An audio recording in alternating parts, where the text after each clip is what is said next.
तर आपण बघत आहोत गुणस्थान, बरोबर. गुणस्थानामध्ये आता आपण पाहत आहोत काय आहे की ते पाहत असताना भावाची रिव्हिजन घ्यायची का नको का? भाव सांगायचे परत? हां काय विचारते सांगू दे.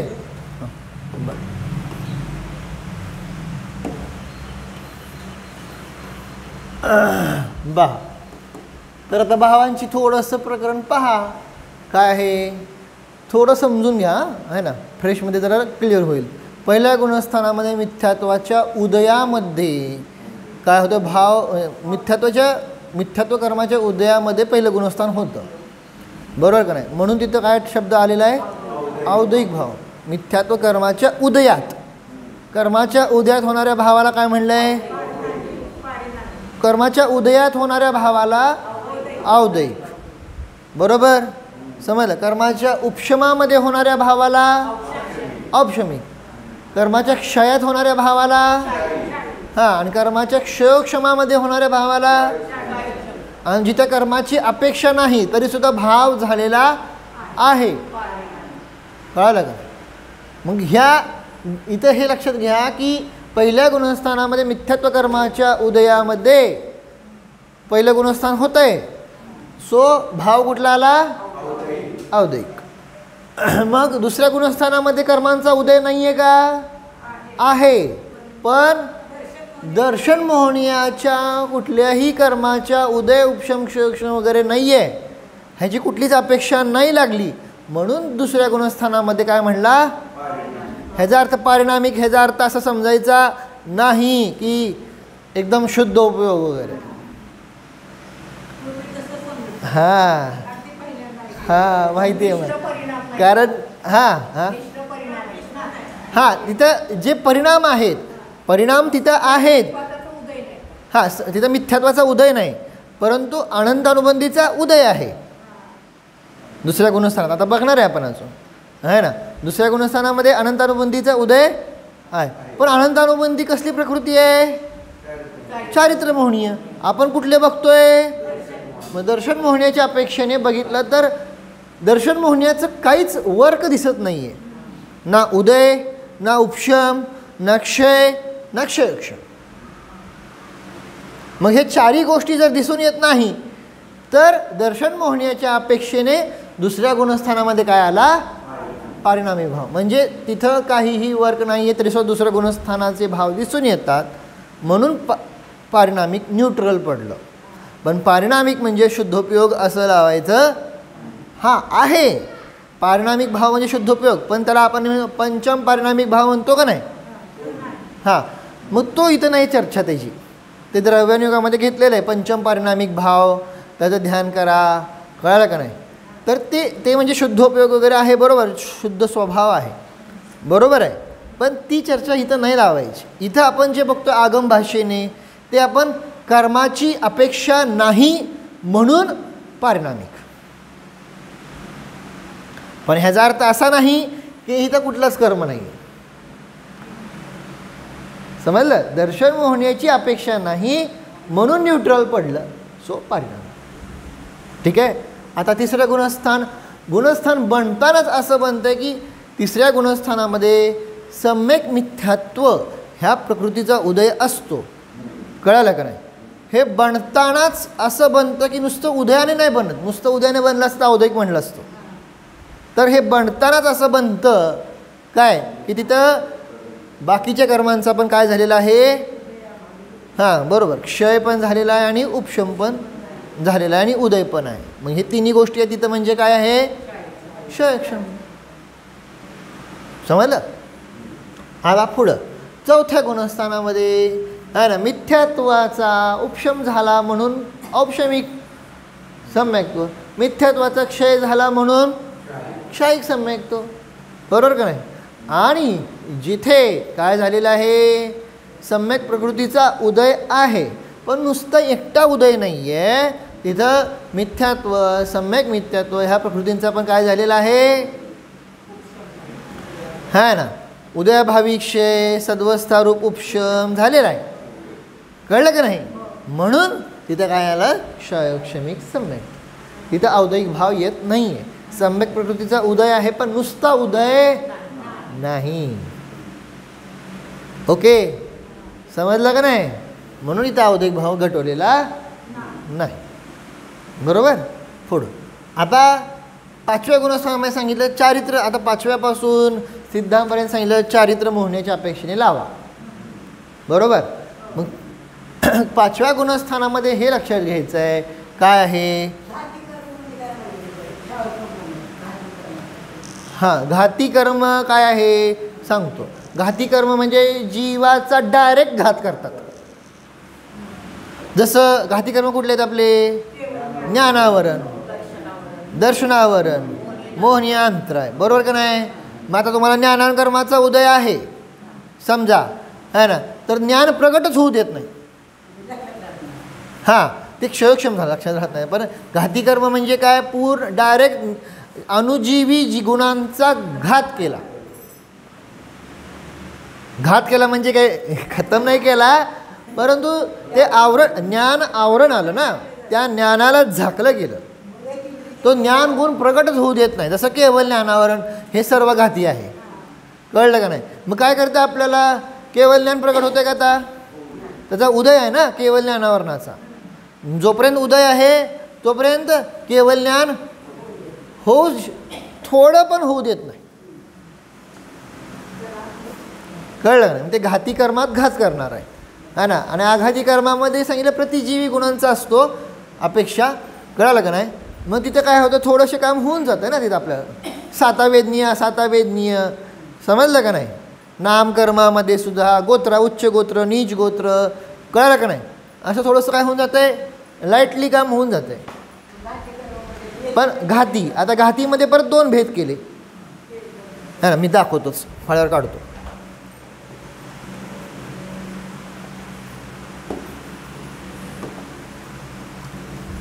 आता हे मागणार काय आहे बघू, क्षयक्षम लागणार आहे. ठीक आहे, दुसरं पेज बघू. हां, तर मग घाती कर्म लक्षात घ्या. कर्म आहे का नाही?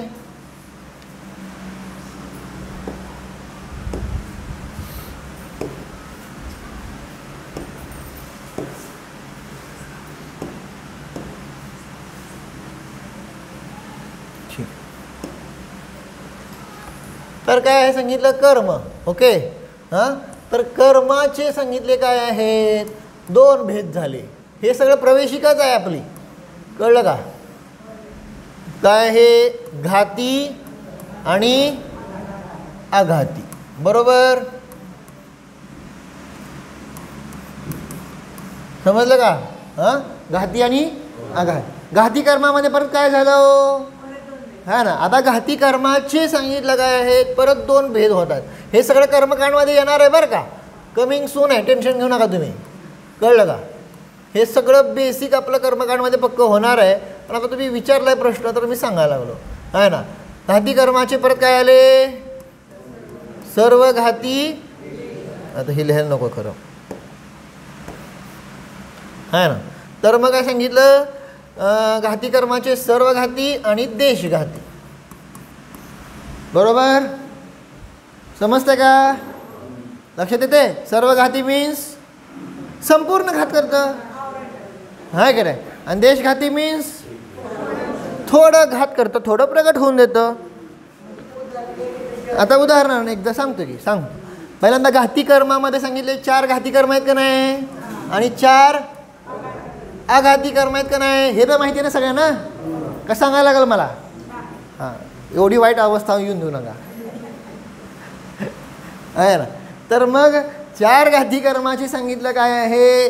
काय सांगितलं? परत आता सांगितलं 4 घाती कर्म, त्यापैकी ज्ञानावरण. मग ज्ञानावरणामध्ये केवळ ज्ञानावरण काय आहे? सर्व घाती. कळलं? बाकीचे मती ज्ञानावरण, श्रुत ज्ञानावरण, अवधी ज्ञानावरण, मनपरिज्ञान, हे काय आहेत? समजलं? झालं का नाही क्लिअर आहे ना. आंशिक घात करतंय आणि संपूर्ण घात. कळलं? आता त्यात पुढं अजून गोष्ट येणार आहे सगळं पुढं. हे जे सर्व घाती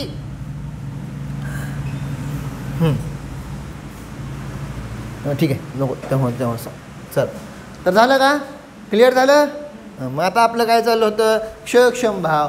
तर त्या क्षयक्षम भावाचं आपण पाहत होतो काय?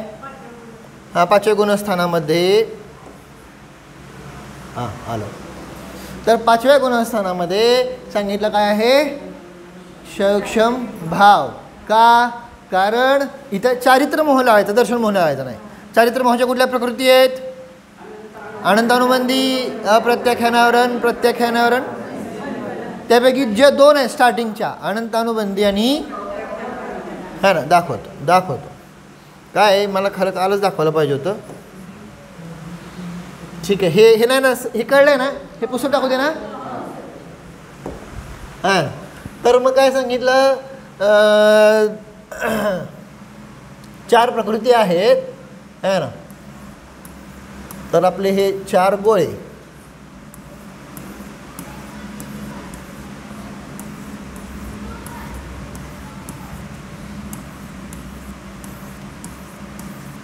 कळलं? हे काय आहे?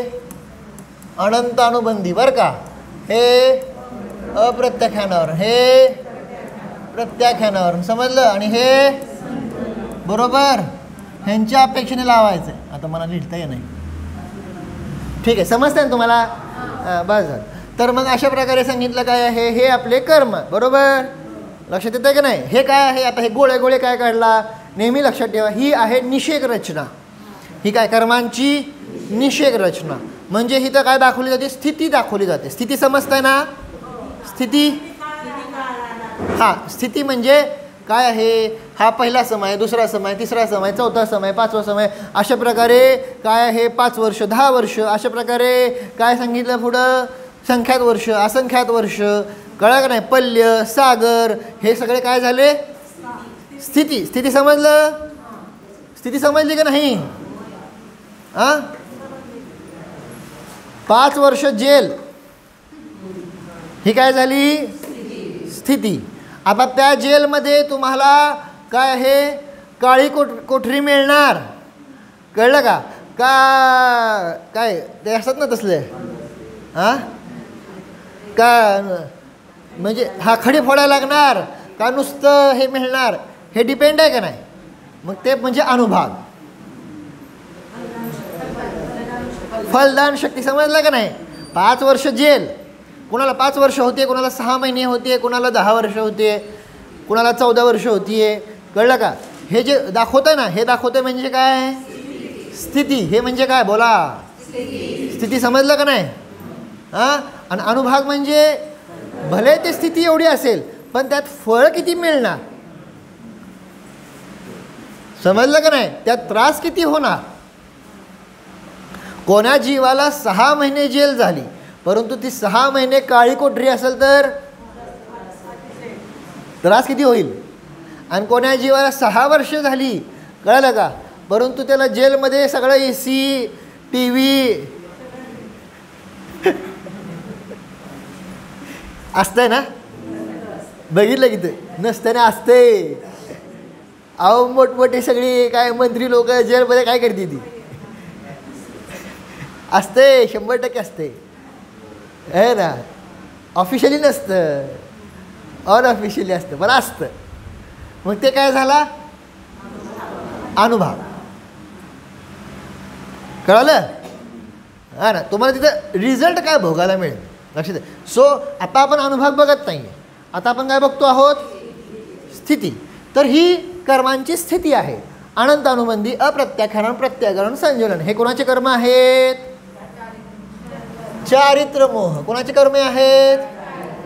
चारित्र मोहाचे कर्म. समजलं ना?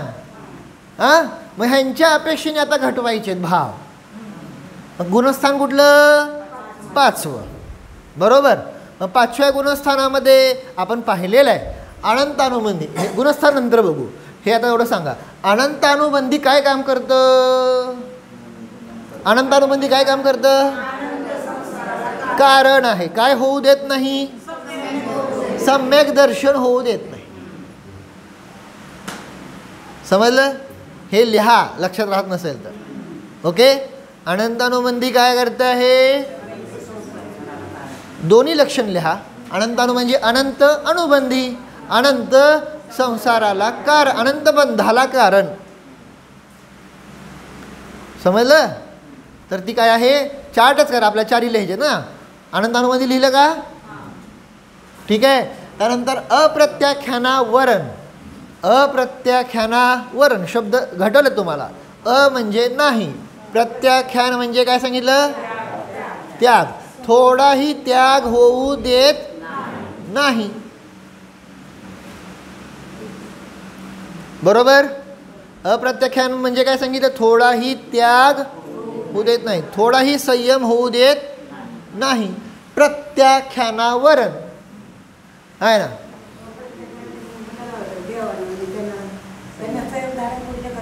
हां तेच की घटवणार गुणस्थानात अजून घटवलं नाही आहे ना. प्रत्याख्यानावरण म्हणजे सांगितलं काय आहे? तर हे काय घटवलं होतं आपल्याला ह्यामध्ये पूर्ण संयम, पूर्ण दीक्षा होऊ देत नाही. बरोबर? पूर्ण संयम, पूर्ण दीक्षा होऊ देत नाही. लक्षात आलं है ना. प्रत्याख्यान है ना, थोडा होऊन देत आहे पण पूर्ण होऊ देत नाही. कळलं? अनंतानुमध्ये काय लिहिलं तर सम्यक्त्व होऊ देत नाही आहे है ना. अप्रत्याख्यानावरणामध्ये काय लिहिलं होतं?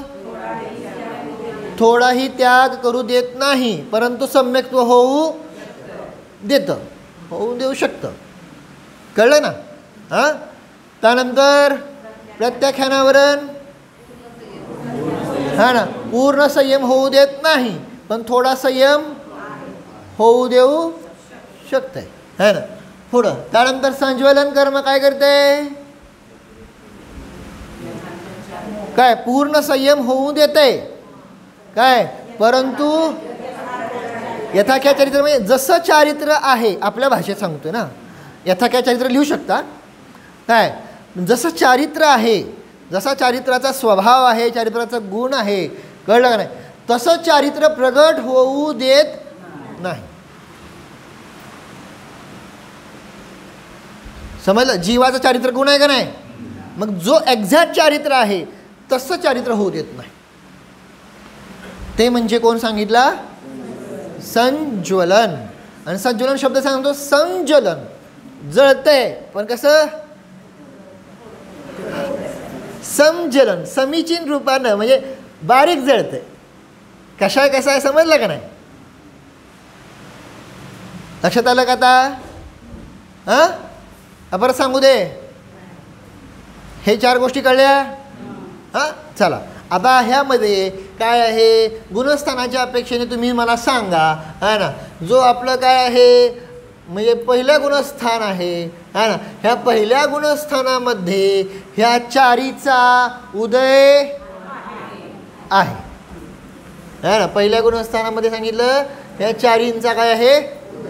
उदय आहे. लक्षात येत आहे? आता दुसऱ्या गुणस्थानामध्ये म्हणजे चारीचा आहे ना. चारी आहेत का नाही? चारी आहेत, बरोबर का नाही? चारीचा सुद्धा उदय आहे है ना. तिसऱ्या गुणस्थानामध्ये काय चरतोय? हां, चारीचा उदय. चौथ्या गुणस्थानामध्ये है ना, चौथ्या गुणस्थानामध्ये अनंतानुबंधीचा उदय नाही. का? कारण तिथे सम्यक्त्व होऊन देते का नाही? अनंतानुबंधी काम काय करते? सम्यक्त्व होऊ देत नाही. चौथ्या गुणस्थानात सम्यक्त्व आहे की नाही? सो अनंतानुबंधी नाही. समजलं ना? सोपं आहे ना? हां, पुढं पाचव्या गुणस्थानामध्ये आता काय? अनंतानुबंधी आणि अप्रत्याख्यानावरचा उदय नाही परंतु प्रत्याख्यानावरण आणि संज्वलनचा उदय आहे ना. ठीक आहे, समजते का? जे लिहून घेतात म्हणून मी हळूहळू घ्यायला लागलो, नाही तर बरोबर संपवलं असतं आहे ना. कळतंय ना कशाचा उदय नाही आहे ना. पुढं 6वं आणि 7वं है ना. ह्या गुणस्थानामध्ये काय, ह्या अनंत अनुबंधी अप्रत्याख्यान प्रत्याख्यानावर ह्यांचा उदय नाही, परंतु कशाचा उदय आहे, संज्वलनचा उदय आहे. क्लिअर झालं, हे पहिल्यांदा क्लिअर झालं का सांगा. मग आता पुढं काय येणार, आता चारित्र मोहाच्या अपेक्षेने आपण क्षयोक्षम भाव घडवतो आहे ना. सो आता तिथं काय येणार आहे सांगा की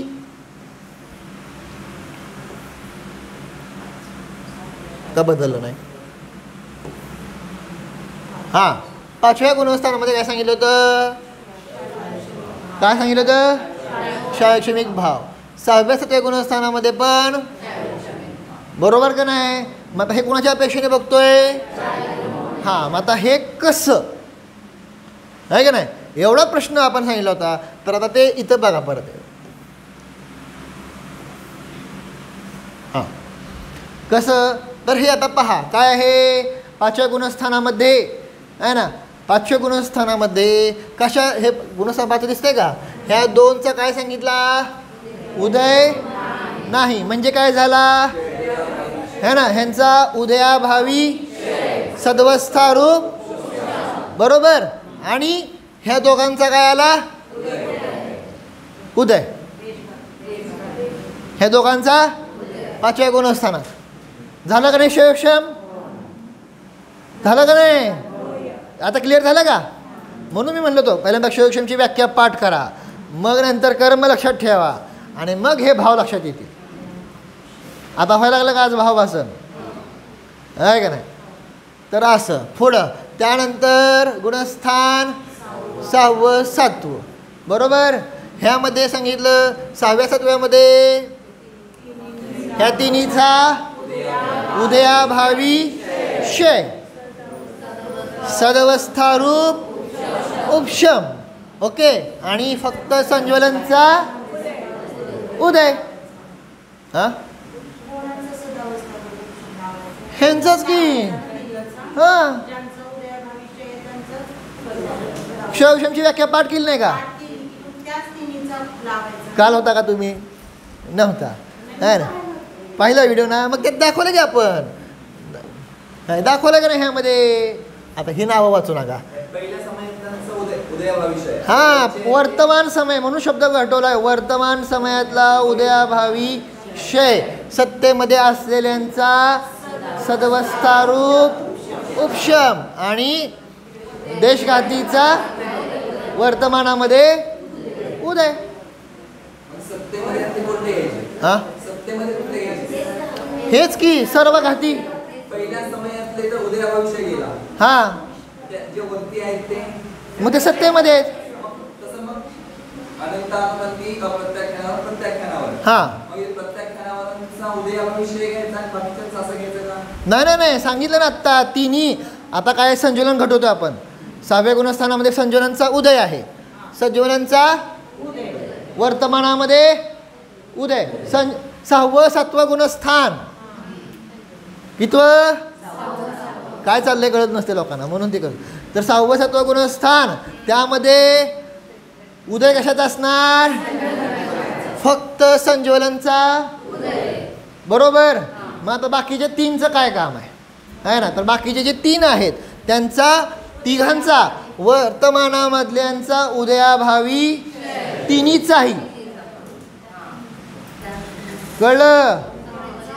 सत्य तिन्हीचाही सत्तेमध्ये असलेल्यांचा सद्वस्थारूप उपशम.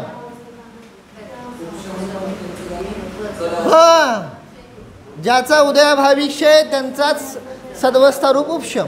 फक्त वर्तमानातला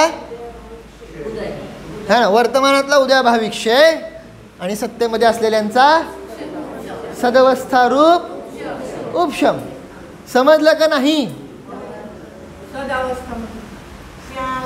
ह्यांची जिथं अवस्था आहे तिथं त्यांनी तिथंच थांबा. मी सांगितलं होतं का नाही. आता एकावर एक असे बॉल ठेवले, खालचा बॉल काढला, वरचे बॉल सगळे काय होणार, सगळे पटपट खाली येतील का नाही. पण त्याला सांगितलं आम्ही खालचा बॉल जरी काढला तरी वरच्या बॉलनी काय करायचं आहे तिथंच थांबायचं. हे तीन काम चालू आहेत ॲट ए टाईम.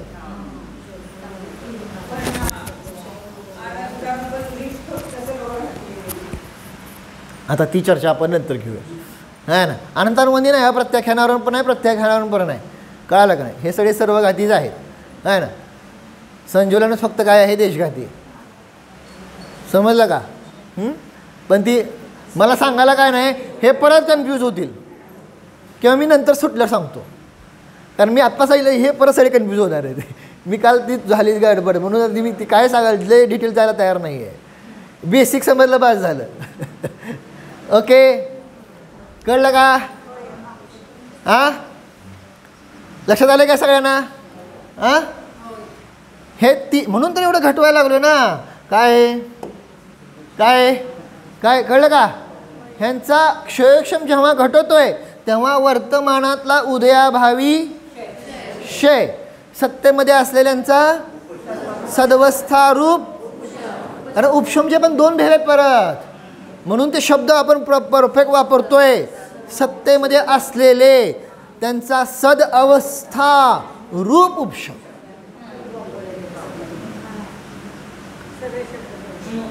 हे एक एक का शब्द महत्त्वाचे कळलं का? हे तुम्हाला पुढे जाऊन कळेल. अरे आता मी सगळं सांगत बसलो तर मग काय होईल, मला जीवकांड सोडून कर्मकांड सांगायला लागेल. हे सगळं कर्मकांडमध्ये येणार आहे. कळलं का नाही? लब्धिसारमध्ये वगैरे सगळ्या विचारच्या पुढं आहेत त्या. ठीक आहे ना. आत्ता जेवढं सांगितलं त्याला फक्त फॉलो करा आहे ना. ठीक आहे. तर अशा सद अवस्थारूप उपशम म्हणजे जे जिथं आहे त्यांनी तिथंच थांबायचं. समजलं? कळलं का नाही? हां, तर अशा प्रकारे हे आपण घटवलेलं आहे. मग तिथं ॲटोमॅटिक काय झाला, त्या गुणस्थानामध्ये काय झाला, चारित्र्य मोहाच्या अपेक्षेने क्षयक्षम भाव, म्हणजे त्याशिवाय ते होऊ शकत नाही. सो आता हे डोक्यात नको काय की इथं काय आहे ओ 6व्या 7व्या गुणस्थानामध्ये फक्त संयोजनांचा उदय आहे का नाही, मग औदयिक भाव लावायला पाहिजे होता का नाही, है ना. असा प्रश्न येणार नाही. का? कारण नुसता उदय नाही. हे बाकीच्यांचा पण राडा आहे. बाकीचे पण नुसता उदय नाही है ना. बाकीच्यांचा उदयाभावी क्षय आणि सदवस्थारूप उपशम पण आहे. सो त्यामुळे 5व्या गुणस्थानामध्ये, 6व्या गुणस्थानामध्ये, 7व्या गुणस्थानामध्ये काय घटवलं आपण, क्षयोक्षमिक भाव.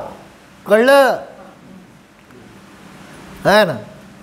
ठीक आहे. हे रिव्हिजन घ्यायला गेलो जास्तच वाढलं, पण आता क्लिअर तर झालं ना तुम्हाला. हां, क्लिअर झालं का? आता काल मी जे सांगितलं होतं ना, जरा अजून त्या पुढची स्टेप सांगायला नाही पाहिजे पण सांगतो है ना. हे सगळं आपण नॉर्मली बेसिक घटवतोय, कळालं का.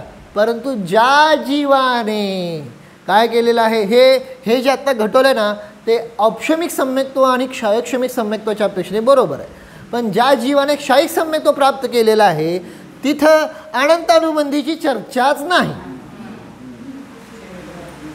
अनंतानुबंधी सोडून बोलायचं म्हणजे काय बोलणार आहे का नाही. जसं उदाहरणार्थ 5व्या गुणस्थानामध्ये काय सांगितलं, 2चा काय सांगितलं उदय आहे, 2चा उदय नाही म्हणले का नाही. आता तसं नाही होणार. काय होणार, 2चा उदय आहे आणि 1चा उदय नाही आहे. अनंतानुबंधीची चर्चाच नाही तिथं. कोणाच्या अपेक्षेने सांगायला लावलं मी, कोणाच्या अपेक्षेने, कळलं का? का? कारण क्षयिक सम्यक्त्वाचा सद्वस्थारूप उपशम अनंतानुबंधीचं समजलं होणारच नाही ना. उदयाभावी क्षय होणारच नाही. का? क्षयिक सम्यक्त्व झालंय, अनंतानुबंधी पूर्ण काय झालेली आहे, उडली. ते अनंतानुबंधी सोडून बोलायचं जे बोलायचं. समजलं ना. एवढं मी जरा विश्लेषण काल सांगितलं होतं. हे नाही कळलं तरी सोडून द्या. हे सगळं कर्मकांड आहे है ना. बघू द्या है ना. आत्ता तुम्हाला क्षयक्षम समजला का? क्षयक्षम समजला? मला एकदा क्षयक्षमची व्याख्या सांगा आता. हां, वर्तमान समयातील सर्व घाती स्पर्धकांचा उदयाभावी क्षय है ना. सत्तेमध्ये असलेल्या स्पर्धकांचा सद्वस्थारूप उपशम है ना. आणि वर्तमान समयातील देशघाती स्पर्धकांचा उदय, त्याचं नाव समजलं का? पाठ केलं, छान, बरं वाटलं. हां, गरजेचंच आहे, नाही तर काय कळत नाही, भाव असंच होत नसतं. कळलं? हां ना, ज्यांचं नाही झालं त्यांनी आता प्लीज पक्क करा. क्षयक्षमची व्याख्या ही खूपच गरजेची आहे. कारण प्रत्येक वेळेस मग असं कॉन्फ्लिक्ट होणार, प्रत्येक वेळेस तुम्हाला कन्फ्युजन वाढणार. काय चाललंय, कशाचा उदय आहे, कशाचा उपशम आहे, कशाचा क्षय आहे, काहीच कळत नाही. भले तुम्हाला कर्म माहिती आहे पण क्षयक्षमची व्याख्या माहीत नसेल तर काहीच कळत नाही. सो हे शब्द वापरायचे. ठीक आहे ना? लक्षात आलं का? सगळ्यांचा एका सुरात आवाज आला पाहिजे, एक शब्द पण मिस नाही झाला पाहिजे. परत एकदा. हां,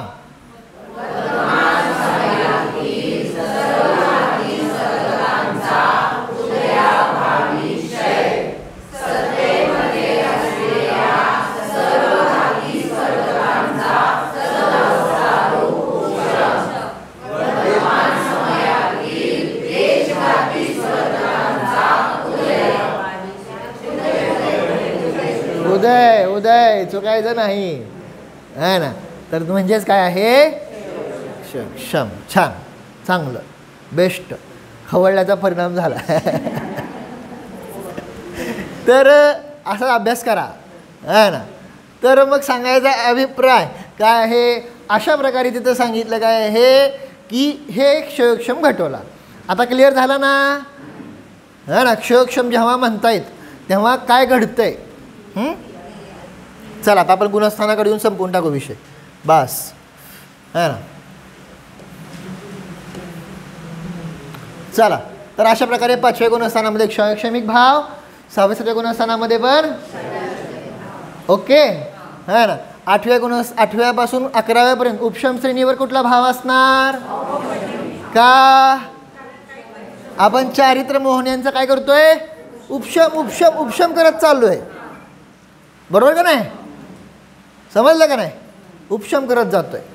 आलं लक्षात? हां, क्षपक श्रेणीवर सगळा का चारित्र मोहाचा क्षय करत करत करत करत वर चाललेत. कळलं का नाही? त्याच्या अपेक्षेने. आणि 13व्या 14व्यामध्ये आणि सिद्धांमध्ये कुठला येणार?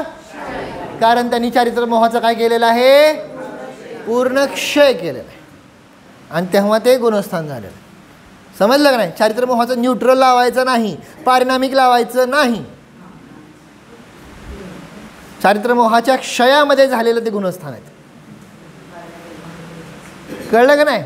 चारित्र मोहाचं काहीच वर्क नाही असं म्हणायचं नाही. चारित्र मोहाचा क्षयामध्ये झालेली ती गुणस्थान आहेत. हां, सिद्धांच्या यामध्ये हां क्षयच असतो, बरोबर आहे की? मग त्यांच्याकडे क्षयिक भावच. म्हणून तुम्हाला सांगतो पारिणामिकाची सगळ्यांनी एकदम डोक्यात चुकीची कन्सेप्ट धरून ठेवला आहे. पारिणामिक म्हणजे काय वाटतं सगळ्यांना? सिद्धांमध्ये पूर्ण असं नाही आहे.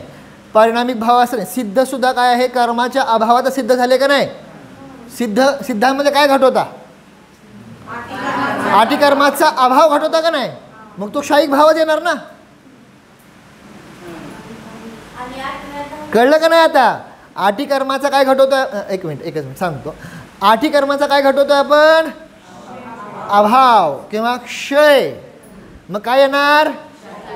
सिद्धांमध्ये पारिणामिकचं एक चुकीचं कन्सेप्ट भरून बसलेला आहे. पारिणामिक म्हणजे तुम्हाला काय वाटते की एकदम शुद्ध स्वभाव ते आहे. द्रव्यनियोगामध्ये त्याची चर्चा आहे. पंचम पारिणामिक भाव जयसेनाचार्यांनी अनेक वेळा घटवलेला आहे. कळलं का? परंतु तो काय आहे माहिती का? तिथं ते कर्माच्या रहित असा शुद्ध स्वभाव सांगतात. पण आता सिद्ध जे आपण बघतोय तो स्वभाव बघत नाही, तो सिद्ध पर्याय बघतोय. काय पाहतोय आपण? सिद्धांची. मग ती पर्याय कशी प्रगट झाली? सो भाव कुठला येणार तिथं? समजलं का? असं. हां, आता प्रश्न.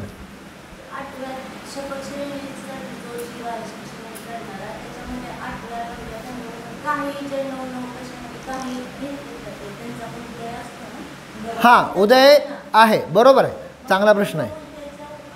हां हां, आता तिथं सांगितलं काय, त्यांनी प्रश्न काय विचारला, समजा उपशम श्रेणी आपण पहिल्यांदा घटू, हा ना. उपशम श्रेणी आहे की नाही, 8व्या गुणस्थानामध्ये काय करत चालला आहे, तो उपशम करत चालला आहे. पण बाकीच्यांचा उदय आहे का, आहे, बरोबर आहे, हा ना. पण 8वं गुणस्थान त्यांच्या उदय किंवा काय म्हणतात उदयाभावी क्षय सद्वस्थारूप उपशम असं नाही आहे.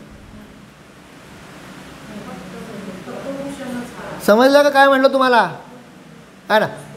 लक्षात येते का नाही, 8वे गुणस्थान कुठलं आहे, 8व्या गुणस्थानाचं नाव काय, अपूर्वकरण. मग अपूर्वकरण जे प्रगट झालेलं आहे, कळालं का नाही, ते असं कोण्या कर्माचा उदय आहे मान्य आहे, परंतु कोण्या कर्माचा उदयाभावी क्षय सद्वस्थारूप उपशम असं काय झालंय का, दुसऱ्या कर्मांचं असं काय झालंय का, असं होत नाही आहे. म्हणून तर त्याचा क्षयक्षम भाव घटवलेला नाही.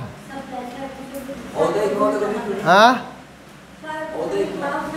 7व्यापर्यंत. हां हां, मग कुठल्या कर्माचा उदय आहे जेणेकरून 8वं गुणस्थान झालं. हां, चारित्र मोहनी आपण विचारतोय मी, चारित्र मोहण्याच्या सुद्धा असो, कुठल्या कर्माचा उदयामध्ये 8वं गुणस्थान झालं. हां, उदयामध्ये 8वं गुणस्थान होत नाही हो, संजीवनांचा उदय आहे पण त्याच्या उदयामध्ये ते गुणस्थान झालं. तसं मिथ्यात्वाचा उदय आहे म्हणून तिथं काय झालं सांगितलं आपण, औद्योगिक भाव मिथ्यात्वाच्या उदयातच ते गुणस्थान होतं. सो संजीवनांच्या उदयात 8वं गुणस्थानच होतं असा नियम आहे का, काय म्हणतोय कळलं का नाही. त्या गुणस्थानाच्या उदयात ते गुणस्थान होतं आहे सांगा, कर्माच्या उदयामध्ये गुणस्थान होतंय का, नाही. समजलं ना, प्रश्न विचारा, प्रश्न विचारा, काय अडचण आहे पण भाव समजतोय ना, है ना. तिथं संजीवनांचा उदय आहे पण संजीवनांच्या उदयात 8वं गुणस्थान होतंय का, नाहीये होत. मग 8वं गुणस्थान कशामुळे झालं, उपशम, हा ना. तिथं त्या चारित्र मोहाच्या कर्माच्या उदयामध्ये जीवाचे जे भाव असतात तर आपण औद्योगिक भाव म्हणतो, बरोबर. उदय असल्यामुळे भाव तर आहेत. हा भाव, मग हां बरोबर आहे की. मग आता कसं आहे माहिती का, म्हणून सांगितलं की औद्योगिक का शेवटी औद्योगिक भावांचा एंड कधी सांगितलेला आहे ते पण सांगितलेलं आहे ना. शेवटी औद्योगिक भाव कधी संपतायत, 12वे.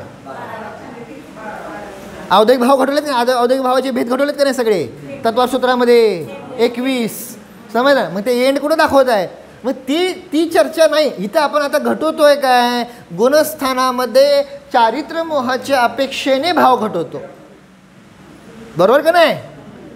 त्या जीवाचा नुसता भाव नाही, म्हणून मी मागं पण सांगितलं होतं 2 दिवस झालं घटवतोय तुम्हाला, ही नुसतं हाच भाव कॉन्स्टंट लावायचा नाही, कर्म बदलले की भाव बदलणार. घटवलं होतं का नाही, है ना. आता आपण बघतोय काय, चारित्र मोहाच्या अपेक्षेने ह्या गुणस्थानामध्ये कुठला भाव, तर उपशम श्रेणी चढायला लागलाय म्हणजे औपशमिक भाव, कारण चारित्र मोहाचा उपशम करत चाललाय. कळलं का. क्षपक श्रेणी हे आता जेव्हा तुम्ही कर्मकांड समजता तेव्हा अजून जास्त समजतंय, है ना. कुठल्या कुठल्या कर्मांचा उपशम करत चाललाय, कसं कसं चाललंय ते, है ना. दर्शन मोहण्याचं काही सुद्धा वर्क नाहीये. हा, पण सिद्ध दुसऱ्या गुणस्थानामध्ये दर्शन मोहण्याचं कुठलंही वर्क न होता दुसरं गुणस्थान झालेलं आहे. पण सिद्ध अवस्था जी आहे ती 8 कर्मांच्या क्षयामध्ये झालेली आहे, चारित्र मोहाच्या क्षयामध्ये झालेली अवस्था आहे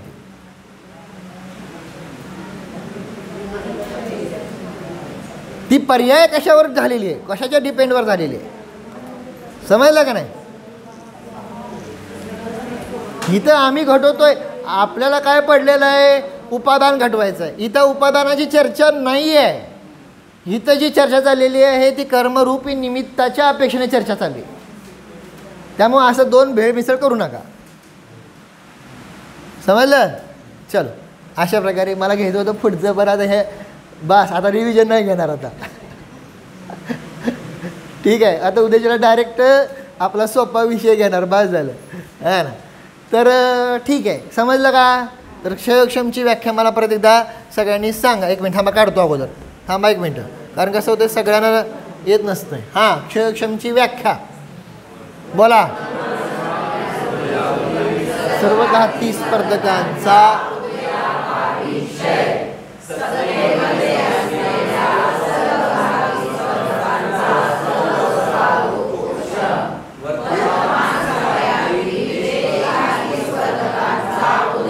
म्हणजे आता इथं आपण स्पर्धक वापरलाय.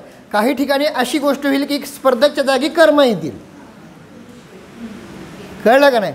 पण मी तुम्हाला कर्म का घटवत नाही? पक्क करताना स्पर्धकच. कारण जास्त मोस्टली सगळी चर्चा जी स्पर्धकांचीच असते. कर्म म्हणजे काय? शेवटी स्पर्धकांचा समूहच आहे ना. सो बोलताना स्पर्धकच बोलायचं. आलं लक्षात? आहे ना. तर अशा प्रकारे हे माहीत असावं, हे काय कन्फ्युजन राहू नये म्हणून अशा प्रकारे हे सगळं घटवत. क्षयक्षम झालं. चला आता 14 गुणस्थानांची एकदा नावं.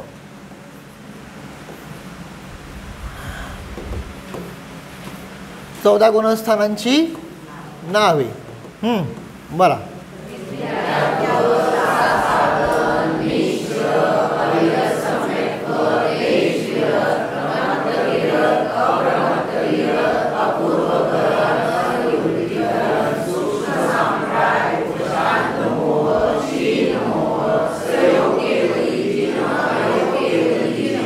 छान. अशा प्रकारे खूप जण पाठ करायला लागलेत बरं का.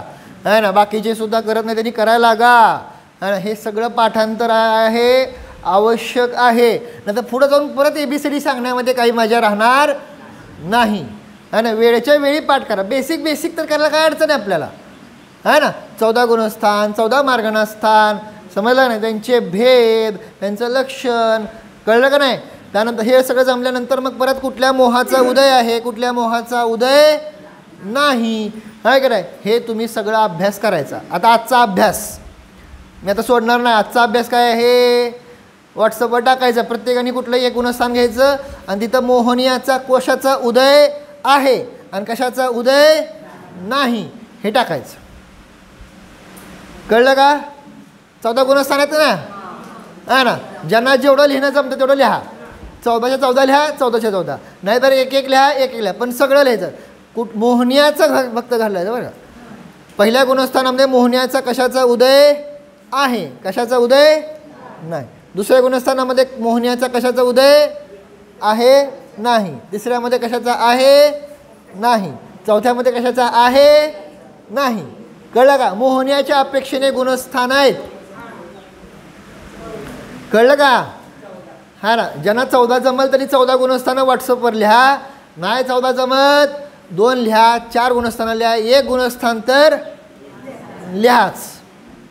फक्त कॉपी पेस्ट करायचं नाही. तुमचा क्षयक्षम वाढणार नाही. कळलं का? मेहनत करायची. कळलं ना? श्रम करायचं आणि जमणार, डेफिनेटली जमणार. आता तुम्ही याला जर 4 महिन्यापूर्वी जर विचारलं असतं तर काय जमत होतं का? आता किती जमायला लागले? जमतंय का नाही? पुरुषांना विचारतोय. ॲटलिस्ट कळायला तर लागलंय का नाही? थोडं थोडं का व्हायना. आता हे भावाकडे बघू नका, भाव सोडून द्या. ते भावाचं प्रकरण मला स्वतःला कळलं नाही आहे ना. मला खूप वेळा अभ्यास केल्यानंतर म्हणजे पहिल्या ह्यामध्ये कुणालाच कळत नसतं. मला पण नाही कळलं. जेव्हा 4-4, 5-5 वेळा ते जेव्हा घटवलं तेव्हा मला स्वतःला भावभासन झालं. सो पहिल्या ह्यात कुणालाच कळणार नाही. ते भावाचं प्रकरण ऑलरेडी अवघडच आहे. अवघड म्हणजे काय आहे? त्याचं आपल्याला काय नाही आहे, सगळं डोक्यात नाही आहे ना. ते सगळं डोक्यात ठेवावं लागतं आहे ना. गुणस्थान पण, कर्म पण, त्यांचे कर्माचे भेद पण आणि भाव पण. ठीक आहे ना. तर अशा प्रकारे काय आहे आजचा अभ्यास कळला. एक्झाम्पल मिथ्यात्व गुण. पहिल्या गुणस्थानामध्ये सांगितलं काय आहे? दर्शन मोहनीयाचा मधले मिथ्यात्वाचा उदय आहे. कळलं नाही. पण सम्यक मिथ्यात्व, सम्यक प्रकृती ह्याचा उदय नाही. आणि चारित्र मोहाचं पण लावायच्या. पहिल्या गुणस्थानामध्ये चारित्र मोहण्याच्या किती? 25च्या 25चा उदय आहे. 25 कळलं ना? असं पहिलं गुणस्थान झालं का? आता दुसरं गुणस्थान. दुसऱ्या गुणस्थानामध्ये मिथ्यात्वाचा उदय नाही. सम्यक मिथ्यात्वाचं पण नाही, सम्यक प्रकृतीचं पण नाही. परंतु बाकी चारित्र मोहाच्या 25च्या 25चा संपलं. समजलं? समजलं का नाही? हां काय 25 मध्ये 28 आहेत ना भेद. हां 28 मध्ये घटवायचं आपल्याला. समजलं ना? समजलं का नाही? पॉईंट समजले? तर 28 मध्ये तुम्हाला घटवायचं की कोण आहे कोण नाही, उदय आणि अनुदय. हे का घटवायचं? म्हणजे गुणस्थान खूपच पक्क होणार. आणि उद्याच्याला मी विचारणार आहे, भले तुम्ही लिहा व्हॉट्सअपवर 1-2 गुणस्थान, पण विचारणार मी 14च्या 14 उद्या. एवढं पक्क करायचं आहे. आणि हे काय असं नाही की आज सांगितलं आहे, हे तुम्हाला मागं शिकवलेलं आहे, तुमच्या वहीमध्ये आहे, पक्क केलेलं नाही. मी पक्क केलं, तुम्ही पाठ केलं नाही. कळलं? तर असं सगळ्यांनी प्लीज करा. प्लीज, हे गरजेचंच आहे. जे बेसिक आहे तेवढं तुम्हाला सांगतोय. अवघड काय तुम्हाला मी म्हटलं का भाव लक्षात ठेवा, ते काय नाही, ते काय थोडंसं प्रकरण आहे. परंतु हे गरजेचं आहे, त्याशिवाय गुणस्थान पक्के होत नाहीत. कळलं ना? सो मोहनियाच्या अपेक्षेने हे सगळं काय करायचं आपल्याला पूर्ण पक्क करायचं. करणार ना? आणि मला आता जास्त जे ॲक्टिव्ह आहेत ते तर करतायत, पण जे अजून ॲक्टिव्ह नव्हते व्हॉट्सअपवर त्यांनी ॲक्टिव्ह व्हा आणि लिहा. जे लिहिणार नाही त्यांना उद्या नक्की विचारणार. आणि पुरुषांनी काय करू नका, फक्त एक लाईक करा तेवढं. म्हणजे तुम्ही वाचलंय हे कळते है ना. ज्यांनी लिहिलंय त्याला वाटतं चला आपल्याला जरा तरी काहीतरी आलेलं आहे ना, तर तिथं व्हॉट्सअपवर तेवढं ॲक्टिव्ह राहावा. चला. ओ ध्यान सांगता का?